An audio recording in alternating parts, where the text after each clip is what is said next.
ओम। आज हम अध्याय 13 का अंतिम भाग पर चर्चा करने जा रहे हैं। पिछले सत्र में हमने ये कहा था कि भगवान को अर्थात ज्ञेय तत्व को जानना क्या है, उसके जानने से पहले योग्यता क्या होनी चाहिए, इस पर चर्चा करी थी। तो वो 20 बिंदु थे। भगवान ये कहते हैं कि वो 20 बिंदु जब हम अपने आप में धारण कर लेंगे तो फिर जो है ज्ञेयं यत् प्रवक्ष्यामि यज्ञाता ज्ञाता मृत्युमश्नुते, फिर हमें जो जानने वाला तत्व है उसका पता लगना शुरू हो जाएगा। क्योंकि पूरा इंडिकेटिव ही है अब भी इसमें भी भगवान ने कहा कि वो जो है ज्ञेयं यत् प्रवक्ष्यामि यज्ञाता ज्ञाता मृत्युमश्नुते अनादि मत परम ब्रह्म न सत न सदस्य, कि वो ना सत है ना असत है। हमें उसके बारे में पता लगना शुरू हो जाएगा। कई जगह ये भी कहा है कि वो सत भी है असत भी है पर उससे परे भी है। इसका भी पर्पज यही है कि सब जगह वो है, सब कुछ वही है। तो ये हमें जो है जब 12 बिंदु का पता होगा तो पता चल जाएगा। इसको फिर जो है डिफरेंट तरीके से, जैसे इसी में अगर हमने कहा तो ये हमारे पास आ गया तरह का कि सत असत वाला, कि निर्गुण का वाला भेद। फिर अगला श्लोक जो आता है कि भगवान है कहाँ, वो सर्वता पानीपादम सर्वता शिशिरो मुखे सर्वता श्रुति मल्लोके सर्वमावृत्य तिष्ठति। वो सारे ही हाथ पाँव उसके हैं, जो हमारे हाथ पाँव हैं दूसरे हैं सारे उसी के ही हैं। सर्वता पानीपादम सर्वता शिशिरो मुखे, सारे ही उसके सिर हैं। सर्वता श्रुति मंडलों के सर्वमावृत्य, वो सब जगह प्रतिष्ठित है। उसको अगर किसी जगह पे भी हम देखें उसी में उसके हाथ पाँव सारे जो हमारे लोगों को दिख रहे हैं वो भी उसके हैं, जो नहीं दिखाई दे रहे जहाँ भी देखो सब कुछ उसी का ही है। तो ये भी हमारे को जो भगवान का सर्वव्यापी रूप हर टाइम ध्यान करने के लिए उसने बताया कि सारा कुछ इसका मतलब वो सारा कुछ कर भी वो सकता है, सारे हाथ पाँव उसी के ही हैं। फिर अगला वाला श्लोक आता है कि सर्वेंद्रिय गुणाभासम सर्वेंद्रिय विवर्जितम असक्तम सर्वभृचेव निर्गुणम गुण भोक्ति च, कि वो उसका निर्गुण रूप भी जो है कि वो सब जगह इंद्रियां सारी उसकी हैं। सर्वेंद्रिय गुणाभासम, इंद्रियों के ना होते हुए भी सारी इंद्रियों का वास करता है, सारी इंद्रियां में उसकी हैं। अगर इंद्रियां नहीं मानो तब भी हैं उसकी जगह। हमारे अगर इधर कान लगे हुए हैं तो आंख इधर है, भगवान का कहते हैं उसी जगह पे कान भी हैं, उसी जगह के नाक भी है, उसी जगह पे सब कुछ है। अर्थात भगवान हर जगह है और हर एक इंद्रिय उसका जहाँ भी है सारा कुछ ही काम कर रहा है। देखने को लगता है कि सर्वेंद्रिय गुणाभासम सर्वेंद्रिय विवर्जितम असक्तम सर्वभृच्चैव निर्गुणम गुण भोक्तृ, कि निर्गुण है पर सारी इंद्रियां उसकी हैं। सारी इंद्रियां अगर उसकी नहीं हैं तो तब भी सारी इंद्रियों का काम उसी के द्वारा हो रहा है। ये भी जो भगवान के ये इंडिकेशन है कि भगवान का किस तरीके से हमने सोचना शुरू करना है। ये नहीं हम पॉइंट आउट नहीं कर सकते ये भगवान है ये नहीं है। इसी बताने के जो क्या है जिसको ज्ञान है वो ज्ञेयं यत् प्रवक्ष्यामि, वो फिर दूसरा सर्वता पानीपादम सब जगह इसके हाथ पाता है। फिर सर्वेंद्रिय गुणाभासम भी इंद्रियां उसकी ना होते भी सब वही कर रहा है।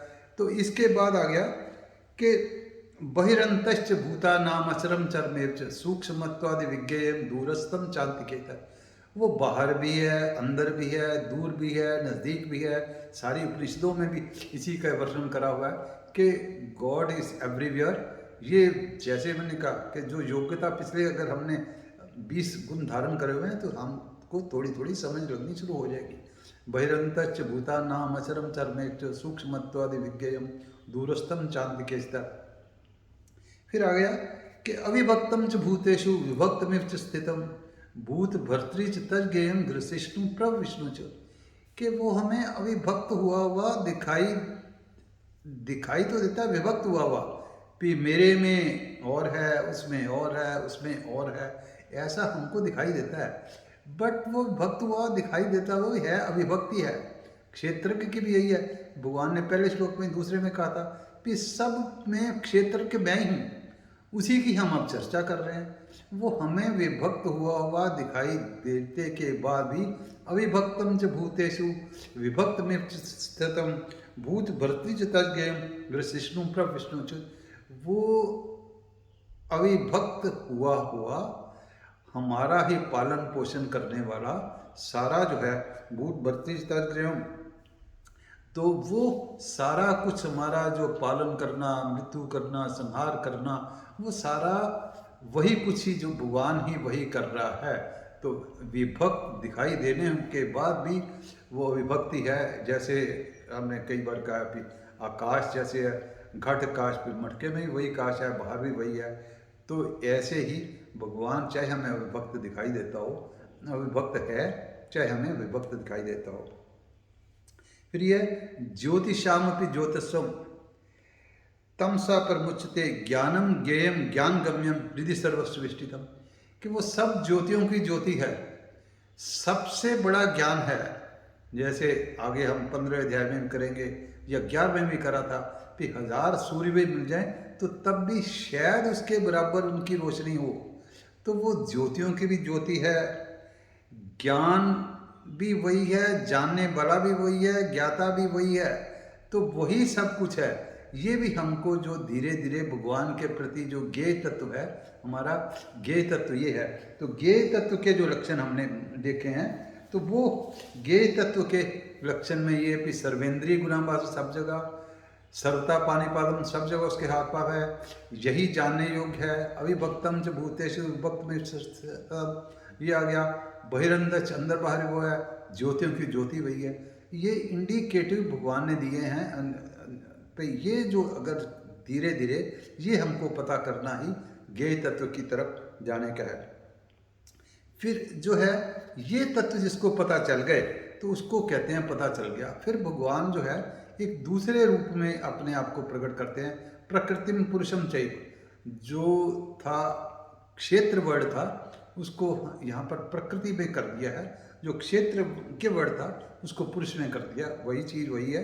पर इसमें प्रकृति के सारे वर्णन नहीं करे कि प्रकृति और पुरुष, वो क्षेत्र और क्षेत्र की कर दिया।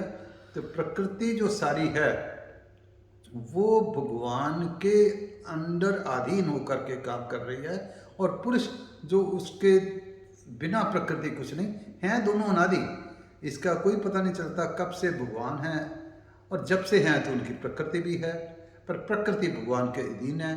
प्रकृति में पुरुषम चैव विदयनादि वापी विकारांश गुणाश्चैव विद्धि प्रकृति संभवान, ये जितने विकार दिखाई दे रहे हैं ये सारे प्रकृति के हैं, भगवान का विकार कोई नहीं है। जैसे हमने इच्छा, द्वेष, सुख दुख, संघात, चेतना, धृति पिछले सत्र में करा था, ये सारे जो है प्रकृति के ही विकार हैं।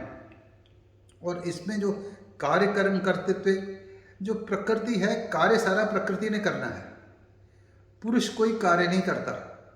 हाँ, पुरुष के बिना कोई कार्य नहीं होता, क्योंकि पुरुष के बिना अगर बॉडी पड़ी है तो पड़ी है, जब तक पुरुष वहाँ से नहीं इंपेल करता, जो भगवान नहीं इंपेल करते, क्षेत्र के नहीं इंपेल करता, चाहे वो क्षेत्र के निकला नहीं है उसमें, भगवान निकले नहीं हैं, भगवान हर जगह होने के कारण डेड बॉडी में भी हैं, पर उससे संबंध विच्छेद कर दिया हुआ तो बॉडी अपने आप में कुछ नहीं कर सकती।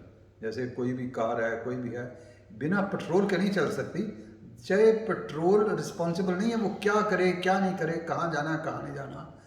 ऐसे ही जो प्रकृति है वो सारे काम कर रही है, अपने आप ही कर रही है, पर पीछे से फिर भी उसको जो फोर्स एक तरह की है, वो उसका संबंध उसके साथ बना हुआ है। हाँ, पर उसमें ये दिक्कत है कि जो है गुण जो करती तो सारी प्रकृति है, पर जीव जो है ये सुख दुख का कारण बन जाता है। जो हमारे अंदर जीव जो है परमात्मा का अंश है, इसका कोई भी जो है हमारा परमात्मा का अंश होने के बाद भी जो जीव को एक्चुअली सुख दुख में नहीं है, परंतु वो उसको भगवान ने लिबर्टी दे रखी हुई है, जो भगवान का हिस्सा जीव बन के आ गया है कि चाहे वो प्रकृति के साथ चले जाए, वो प्रकृति के साथ चले जाता है। जब प्रकृति के साथ चले जाता है तो फिर उसको जो है सुख दुख जो भोगने उसको पड़ते हैं, जो अंदर जीव है। अगर वो चॉइस अपनी ना करे, चॉइस उसके पास है, फिर शरीर की तरफ ना जाए, उसको शरीर की तरफ जाके उसको इंस्टेंट प्लेयर दिखाई देते हैं, उसमें फंस जाता है। कर वो कुछ नहीं रहा, पर फंस गया। फंसने से वो पुनर्जन्म, दूसरा जन्म, तीसरा जन्म, उसमें जिंदगी के भी सुख दुख उसको भोगने पड़ जाते हैं, जबकि उसके अंदर है नहीं। तो वो अपनी ऑप्शन को गलत यूटिलाइज करके भगवान की तरफ जाने की बजाय वो शरीर के साथ अपना सुख ढूंढना शुरू कर देता है, तो उसमें जो है फंस जाता है।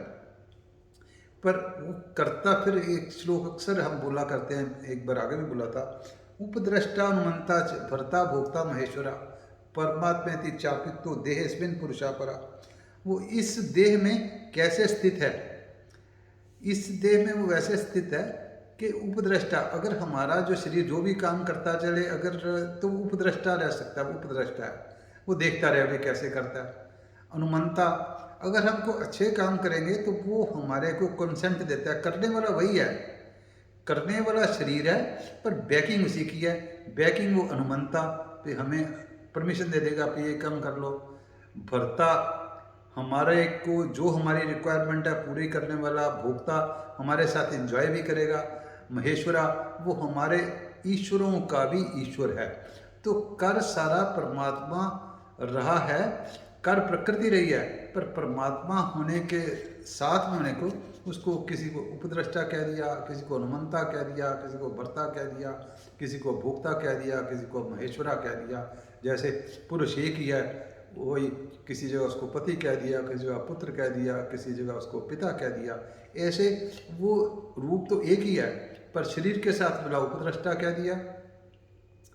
और अगर हमारे को ध्यान करने वाला होगा तो भर्ता कह दिया, अगर हमें जो हमारे साथ एंजॉय करने वाला होगा तो उसको भोक्ता कह दिया।